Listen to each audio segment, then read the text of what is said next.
আসসালামু আলাইকুম ওয়া রাহমাতুল্লাহি ওয়া বারাকাতুহু।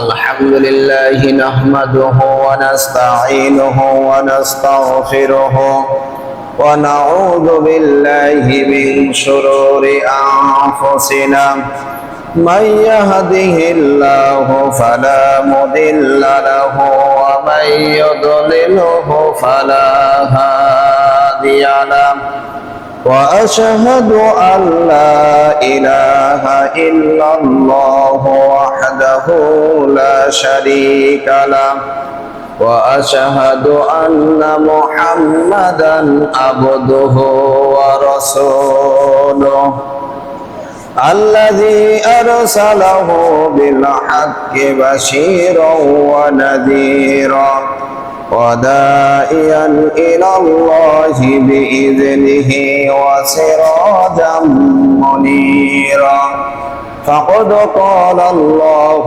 تعالى في كلامه المجيد والفرقانه الحميد أعوذ بالله من الشيطان الرجيم بسم الله الرحمن الرحيم إن الله وملائكته يصلون على النبي يا أيها الذين آمنوا صلوا عليه وسلموا تسليما اللهم صل على سيدنا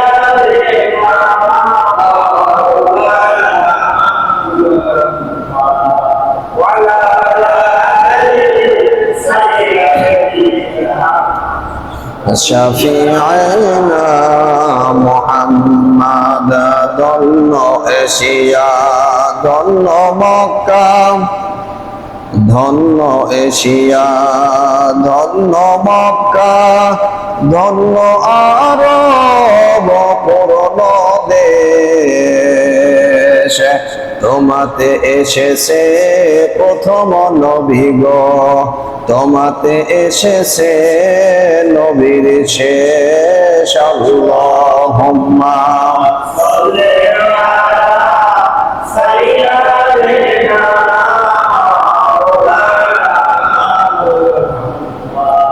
وعلى آل سيدنا شفيعنا محمد আলহামদুলিল্লাহ সমস্ত তারিফ সমস্ত প্রশংসা সেই মহান সত্তার দরবারে যে আল্লাহ রাব্বুল আলামিন আমাকে আপনাকে ভালোবেসে মায়া করে রহম করে আল্লাহর ঘর মসজিদ পর্যন্ত এসে বসার তৌফিক দান করলেন সেই মহান সত্তার দরবারে শুকরিয়া আদায় করি সবাই বলি আলহামদুলিল্লাহ। লক্ষ কোটি দরুদ সালাম সাইয়্যিদুল মুরসালিন ইমামুল মুরসালিন খাতামুন নবিয়্যিন যে রাসূলের মাধ্যমে আমাদের জীবন বিধান আল কোরআন আমাদের হাতে পেয়েছি সেই মহা মানবের প্রতি লক্ষ কোটি দরুদ সালাম পেশ করছি আর সবাই বলি সাল্লাল্লাহু আলাইহি ওয়াসাল্লাম। সম্মানিত উপস্থিতি, আল্লাহ রাব্বুল আলামিনের প্রশংসা আমাদের এজন্যই বেশি বেশি করতে হবে যে আল্লাহ রাব্বুল আলামিন আমাদেরকে মুসলমানের ঘরে জন্মগ্রহণ করাইছেন নাকি, এজন্য আল্লাহর প্রশংসা আমাদের কি বেশি বেশি করার দরকার আছে কি নাই? আল্লাহ রাব্বুল আলামিন যদি আমাদের মুসলমানের ঘরে জন্ম না করে যদি হিন্দু খ্রিস্টান বেধর্মীদের ঘরে যদি আমাদের জন্ম হতো আমাদের নসিবে কি ছিল আমরা বলতে পারি না। এই জন্য আমাদের সবসময় আল্লাহ রাব্বুল আলামিনের প্রশংসা করতে হবে। আল্লাহ রাব্বুল আলামিন আমাদের সৃষ্টি করলেন,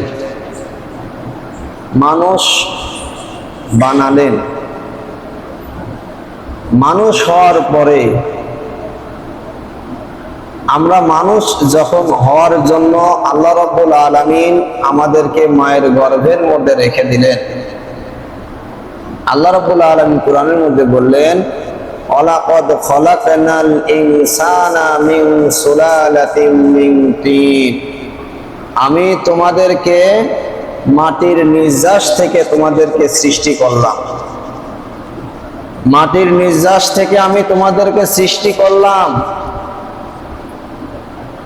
সুম্মা জাআলনাহু নুতফাতান ফি করারিম মাকিন। এরপরে আমি তোমাদেরকে মায়ের গর্ভের মধ্যে একটি সুরক্ষিত জায়গার মধ্যে আমি তোমাদেরকে রেখে দিলাম। সুম্মা খলাকনান নুতফাতা আলাকাতান ফাখলাকনাল আলাকাতা মুদগাতান ফাখলাকনাল মুদগা ইযামান ফাকাসাউনাল ইযামা লাহমা। এরপরে ওই নুতফা, ওই শুক্রবিন্দুটা যে মায়ের গর্ভের মধ্যে তোমার যে শুক্রবিন্দুটা আমি রেখে দিলাম, সেটাকে আমি রক্তপিণ্ডে পরিণত করলাম। ওই রক্তপিণ্ডটাকে আমি মাংসপিণ্ডে পরিণত করলাম। এরপরে ওই মাংসপিণ্ডটাকে আমি হাড়ে পরিণত করলাম।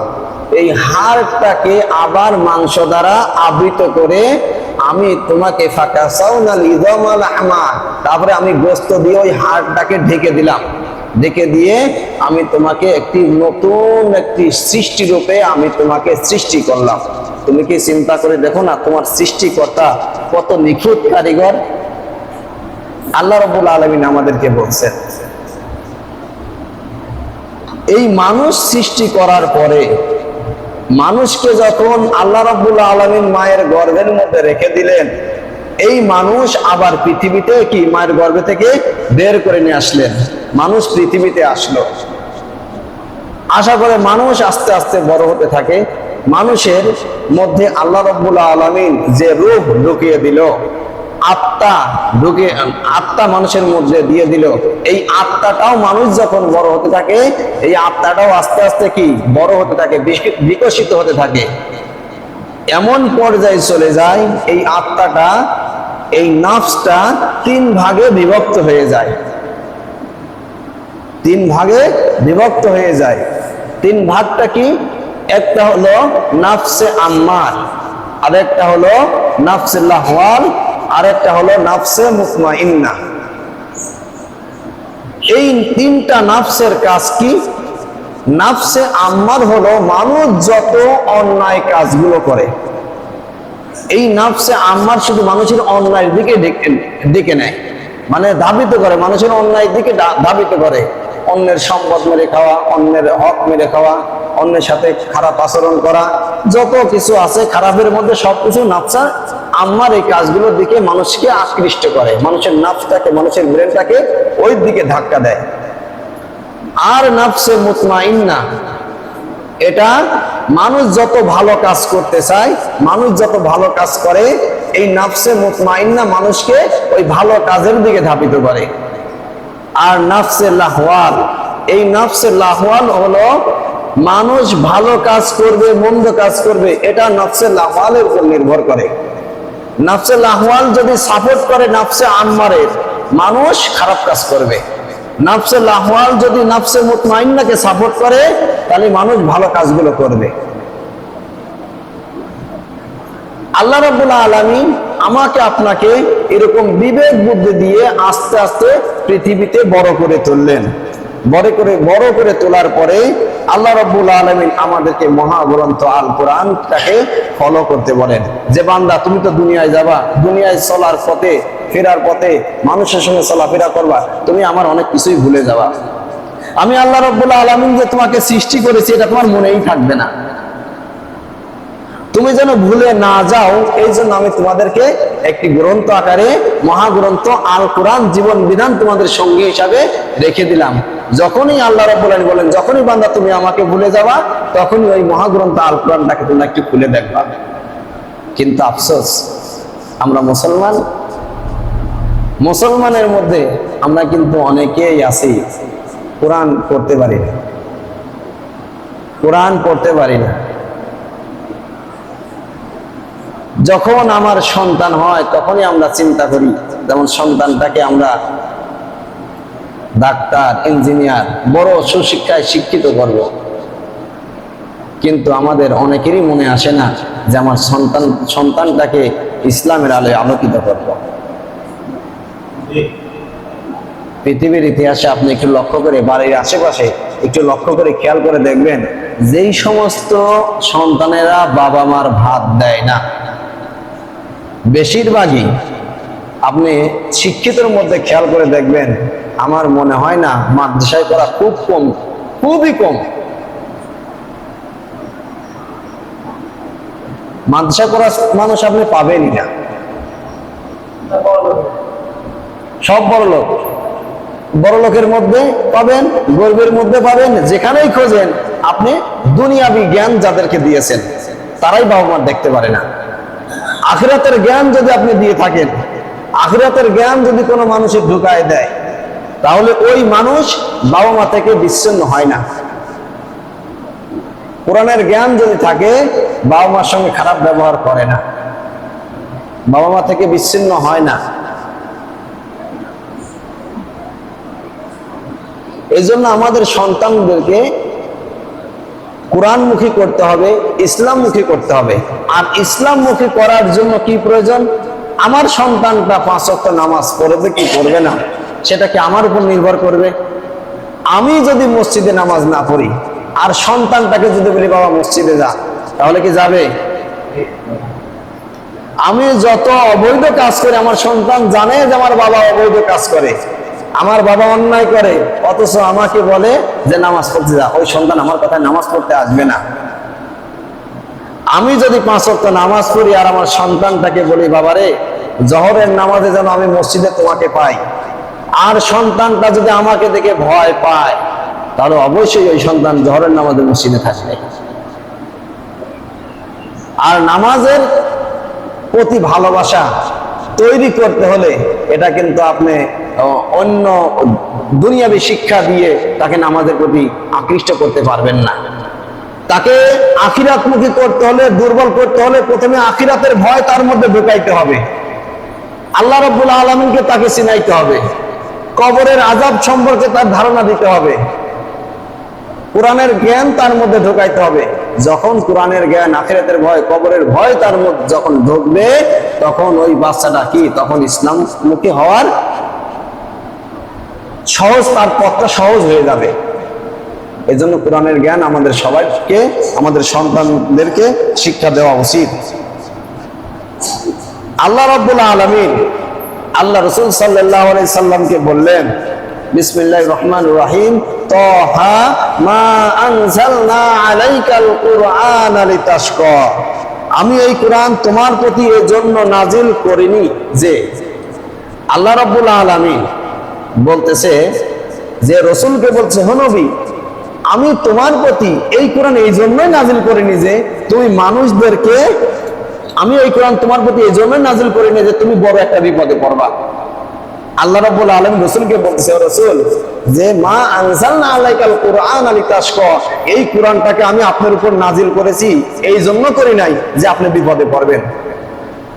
কারণ আল্লাহ রাসূল সাল্লাল্লাহু আলাইহি ওয়াসাল্লাম যখন এই কোরআনের দাওয়াত কাফের বেঈমানের কাছে দিতে গেল, কাফেররা আল্লাহ রাসূল সাল্লাল্লাহু আলাইহি সাল্লামকে কটূক্তি করলো, তার উপর আঘাত আনলো, তাকে লাঞ্ছিত করলো, কি করেছিল না? আল্লাহ রাসূলকে অপমান অপদস্থ করলো। আর আল্লাহ রাব্বুল আলামিন সান্ত্বনা দিয়ে বলল, মা আনজালনা আলাইকাল কুরআনা লিতাশকা, আমি এই কোরআন আপনার উপর এই জন্যই চাপাই নাই, আপনার উপর এই জন্যই দিই নাই যে আপনি বিপদে পড়বেন। এটা তো আমি আল্লাহ রাব্বুল আলামিনের পরীক্ষা। আল্লাহ রাব্বুল আলামিন বললেন, ইল্লা তাযকিরাতাল লিমান ইয়াখশা, এ তো একটি স্মারক এমন প্রত্যেক ব্যক্তির জন্য যে ভয় করে। এই কোরআনটা আমি এই জন্য তোমার প্রতি দিয়েছি, এটা মানুষদেরকে তুমি স্মরণ করিয়ে দিবা, এই কোরআনের কথা মানুষের সামনে তুলে ধরবা, আখিরাতের কথা তুলে ধরবা, জাহান্নামের ভয় সম্পর্কে মানুষের কাছে তুলে ধরবা। যার জ্ঞান আছে, যার মধ্যে ঈমান আছে, সে আল্লাহর দিকে ফিরে আসবে, সে দ্বীনের দিকে ফিরে আসবে। আর যার মধ্যে আল্লাহর ভয় নাই, সে দুনিয়ার দিকে ধাবিত হবে, শয়তানের পথ বেছে নেবে। এটা আমি আপনাকে এমন দায়িত্ব দেব না যে দায়িত্ব আপনি গ্রহণ করতে গিয়ে আপনি বিপদে পড়বেন। আপনি বিপদে পড়বেন এটা করে, আপনি শুধু মানুষকে স্মরণ করিয়ে দেন, আমি যে মানুষের নাফস দিয়েছি, আমি যে মানুষের মন দিয়েছি, এই মানুষের মন বা আত্মা আমি তার একটা স্বাধীনতা দিয়েছি। এই স্বাধীনতা অনুযায়ী তার বিবেক দিয়ে কাজ করবে। কাল কিয়ামতের ময়দানে وَكُلَّ إِنسَانٍ أَلْزَمْنَاهُ طَائِرَهُ فِي عُنُقِهِ وَنُخْرِجُ لَهُ يَوْمَ الْقِيَامَةِ كِتَابًا يَلْقَاهُ مَنشُورًا। আল্লাহ রাব্বুল আলামিন বলেন, কিয়ামতের দিন তুমি যে দাওয়াত দিয়েছো মানুষের সামনে, মানুষের কাছে যে কোরআনের বাণী পৌঁছাই দিয়েছো, মানুষ যে কোরআনের বাণী শুনেছে, শোনার পরে তার নফস কি করেছে, তার নফসটা কোন পথে চলেছে, আমি কাল কিয়ামতের ময়দানে তার উন্মুক্ত অবস্থায় তার হাতে একটি কিতাব ধরিয়ে দেব। তোমার নফসটা তুমি কোন পর্যায়ে কাজে লাগাইছো? আল্লাহর পথে চলেছো নাকি দুনিয়ার পথে ধাবিত হয়ে শয়তানের পথ বেছে নিয়েছো? আমি এই জন্য একটি কিতাব মানুষের হাতে কিয়ামতের দিন তুলে দেব। সম্মানিত উপস্থিতি, আমরা যা করি আমাদের সব কিছু কিন্তু আল্লাহ রাব্বুল আলামিন লিপিবদ্ধ করেন। এরপরে আল্লাহ রাব্বুল আলামিন বললেন, وَإِن تَجْهَرْ بِالْقَوْلِ فَإِنَّهُ يَعْلَمُ السِّرَّ وَأَخْفَى।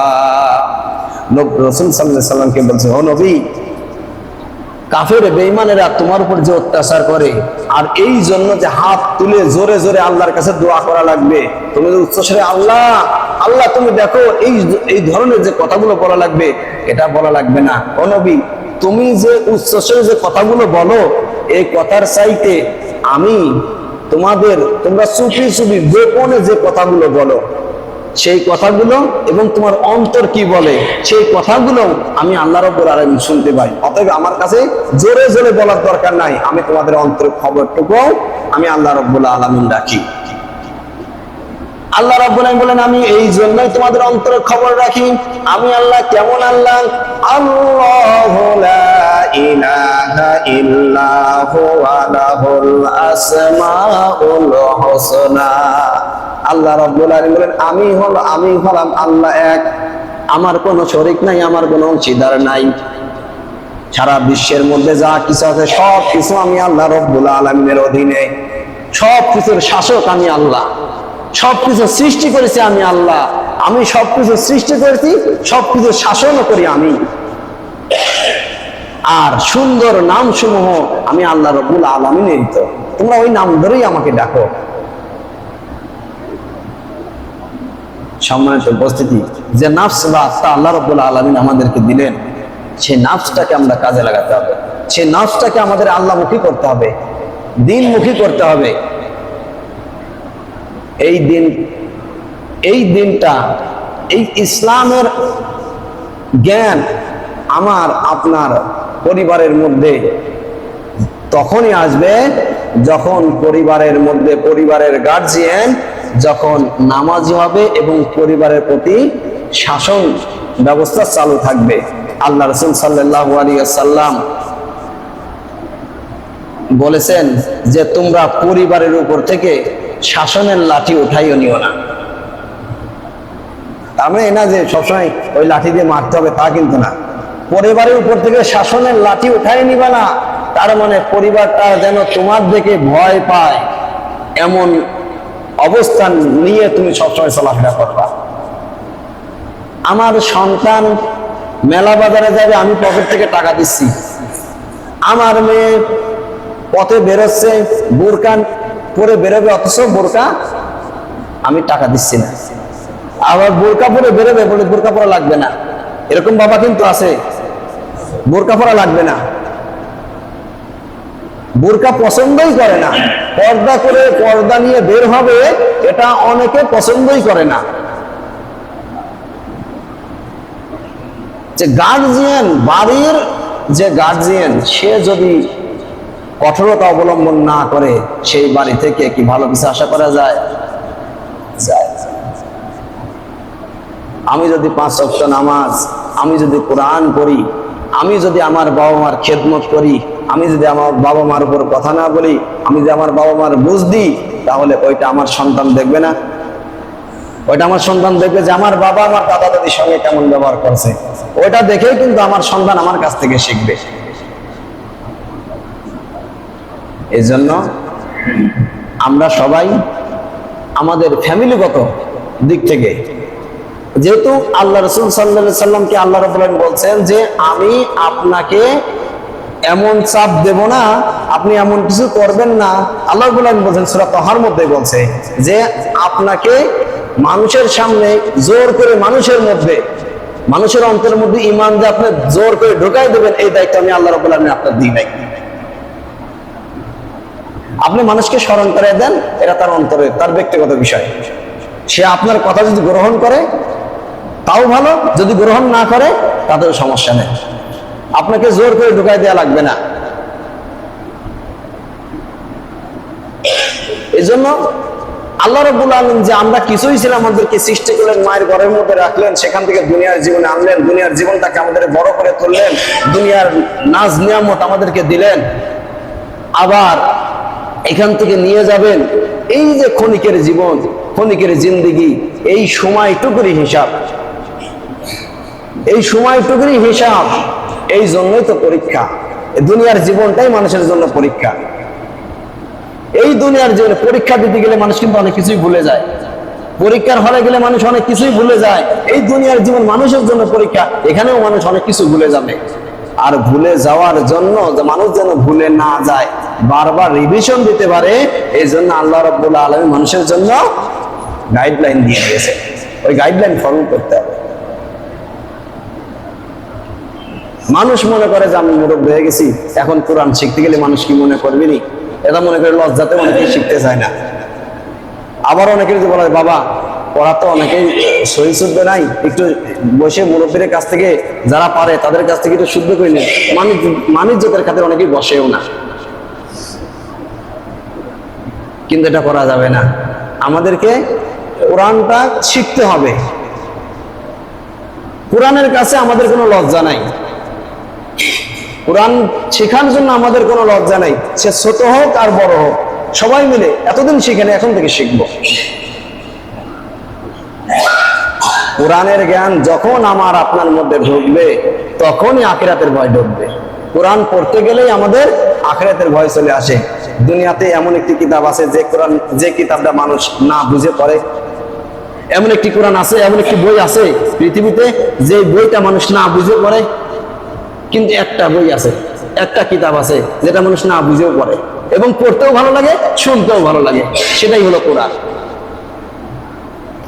তাই যদি না লাগতো, প্রতিদিন নামাজে আমরা সূরা ফাতিহা পড়ি না?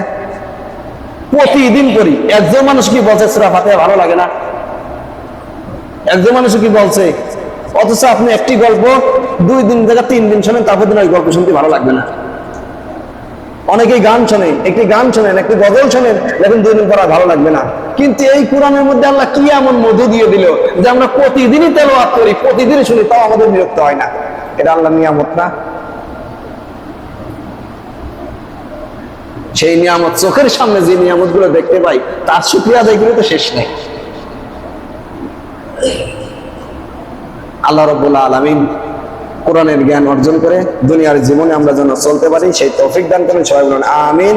ওয়া আখিরু দাওয়ানা আলহামদুলিল্লাহি রাব্বিল আলামিন।